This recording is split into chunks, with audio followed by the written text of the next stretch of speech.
Assalamualaikum warahmatullahi wabarakatuh. Baiklah teman-teman, pada kesempatan kali ini saya akan menyampaikan isi dari makalah saya yang berjudul upah ataupun ijarah dalam Al-Quran, yang mana guna memenuhi tugas studi ayat-ayat ekonomi dosen pengampu Bapak Dr. Haji Ahmad Syakur LC.MEI. Untuk yang selanjutnya yaitu adalah definisi dari upah itu sendiri. Upah dalam bahasa Arab sering disebut dengan ajrun atau ajrun, yang berarti memberi hadiah atau upah. Kata ajrun sendiri mengandung dua arti, yaitu balasan atas pekerjaan dan pahala. Sedangkan upah menurut istilah adalah uang dan sebagainya yang dibayarkan sebagai balas jasa atau bayaran atas tenaga yang telah dicurahkan untuk mengerjakan sesuatu. Dan upah sendiri diberikan sebagai balas jasa atau penggantian kerugian yang diterima oleh pihak buruh karena telah mencurahkan tenaganya kepada orang lain yang berstatus sebagai majikan. Adapun ayat Al-Quran yang menjelaskan tentang al-ujroh pertama adalah surat Al-Qasas ayat 26, yang artinya salah seorang dari kedua wanita itu berkata, "Ya bapakku, ambillah ia sebagai orang yang bekerja. Sesungguhnya orang yang paling baik yang kamu ambil untuk bekerja adalah orang yang kuat lagi dapat dipercaya." Di sini kata al-ajru dengan segala bentuknya disebut sebanyak 128 kali dalam berbagai surah dan tempat. Kata yang paling banyak adalah dalam bentuk mufrad. Yang pertama ajrun, yang kedua ajran, ajruhu, ajroha, kemudian ajruhum, ajriya, ajruhunna, dan ujrokum, dan ujrohum. Sedangkan dalam bentuk fi hanya terdapat pada 3 tempat, yaitu istajarta, yang kedua istajirhu, dan yang tiga takjuroni. Sedangkan Al-Isfahani menuliskan bahwa al-ajru bermakna apa yang diperoleh dari balasan suatu perbuatan baik yang bersifat duniawi ataupun ukhrawi. Balasan atau upah yang bersifat ukhrawi adalah ganjaran ataupun pahala yang diperoleh seseorang atas amal saleh yang ia kerjakan selama di dunia. Sedangkan untuk yang duniawi ya seperti halnya uang dan lain-lain. Sedangkan Quraisy Shihab sendiri menjelaskan bahwasannya salah seorang dari kedua wanita itu, yakni yang datang mengundangnya, berkata, "Wahai ayahku, pekerjakanlah dia agar ia dapat menangani pekerjaan kita selama ini, antara lain mengembala ternak kita, karena sesungguhnya dia adalah orang yang kuat dan terpercaya. Dan sesungguhnya orang yang paling baik yang engkau pekerjakan untuk tugas apapun adalah orang yang kuat fisik dan mentalnya lagi dapat dipercaya." Dan tidak hanya berhenti di situ saja, namun Syihab sendiri juga mengutip dari Ibnu Taimiyah yang menegaskan bahwasanya pentingnya kedua sifat itu disandang oleh siapapun yang diberi tugas. Kekuatan yang dimaksud adalah kekuatan dalam berbagai bidang. Karena itu, terlebih dahulu harus dilihat bidang apa yang akan ditugaskan kepada yang dipilih. Selanjutnya, kepercayaan yang dimaksud adalah integritas pribadi yang menuntut adanya sifat amanah sehingga tidak merasa bahwa apa yang ada dalam genggaman tangannya merupakan milik pribadi, tetapi milik pemberi amanat yang harus dipelihara, dan bila diminta kembali maka harus dengan rela mengembalikannya. Dan untuk yang selanjutnya yaitu lanjutan dari surat Al-Qasas, yang mana artinya adalah, "Berkatalah dia, Syu'aib, sesungguhnya aku bermaksud menikahkan kamu dengan salah seorang dari kedua anakku ini atas dasar bahwa kamu bekerja denganku 8 tahun.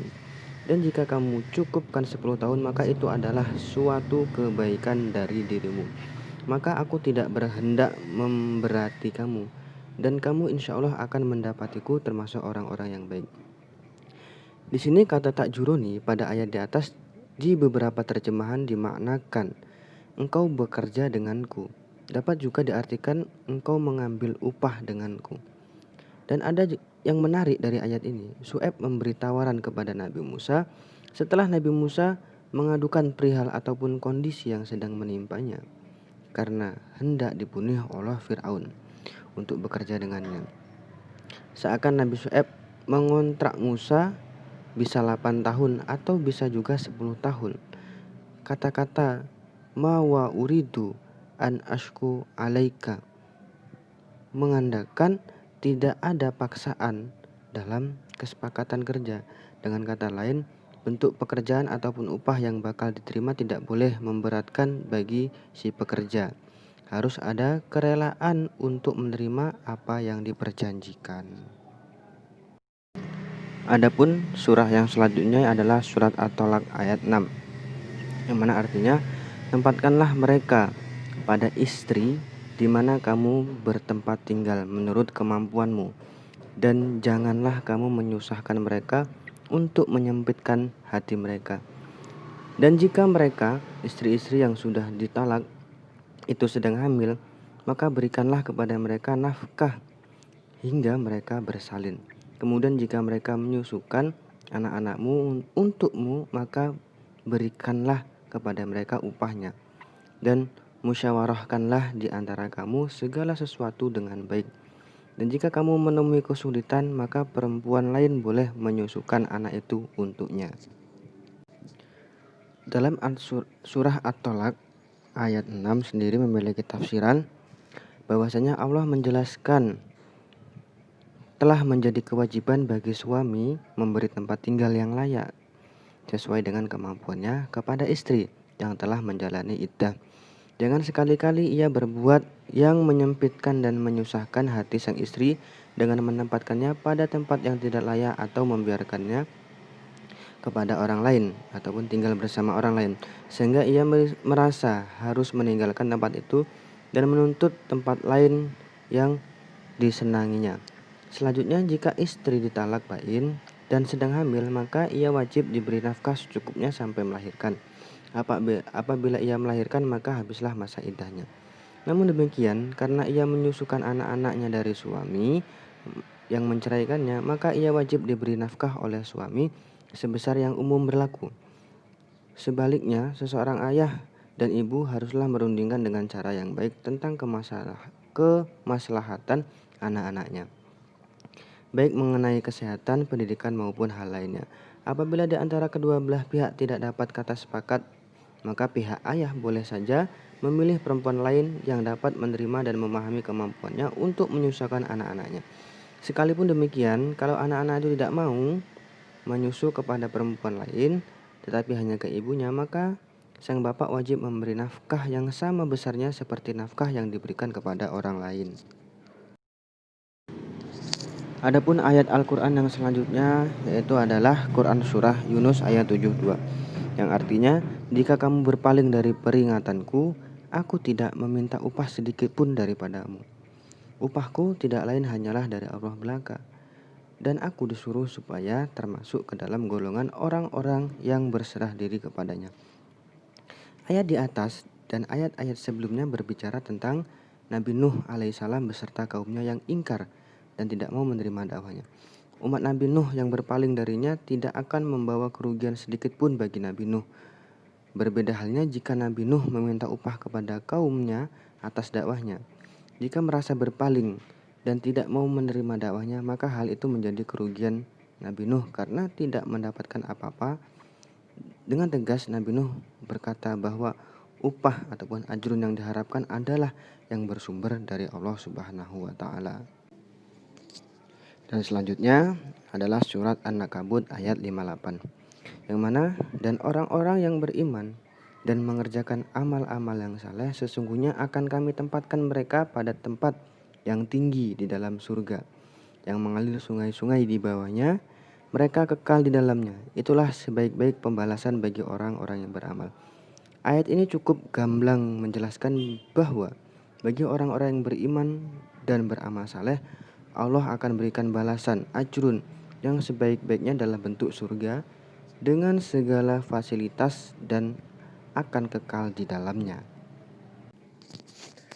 Dan untuk ayat Al-Quran yang terakhir yaitu adalah Quran Surah Yusuf ayat 57, yang mana dan sesungguhnya pahala di akhirat itu lebih baik bagi orang-orang yang beriman dan selalu bertakwa.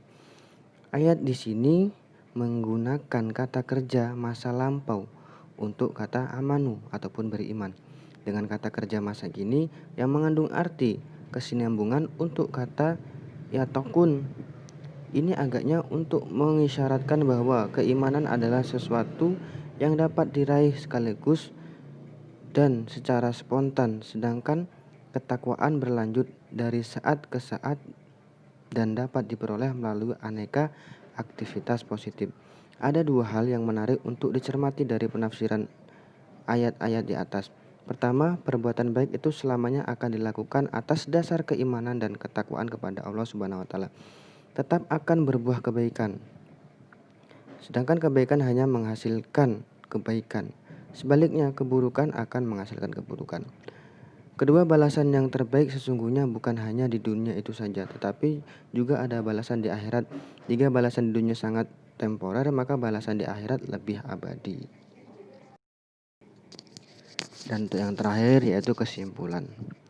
Perbedaan profesi dan pekerjaan antara manusia bukanlah perbedaan status yang membuat seseorang lebih mulia dan terhormat bagi yang lain. Perbedaan itu bukanlah hakiki. Perbedaan antara majikan dan buruh sesungguhnya adalah perbedaan fungsional. Ada yang berfungsi sebagai manajer, direktur, dan ada pula yang menjadi buruh ataupun karyawan.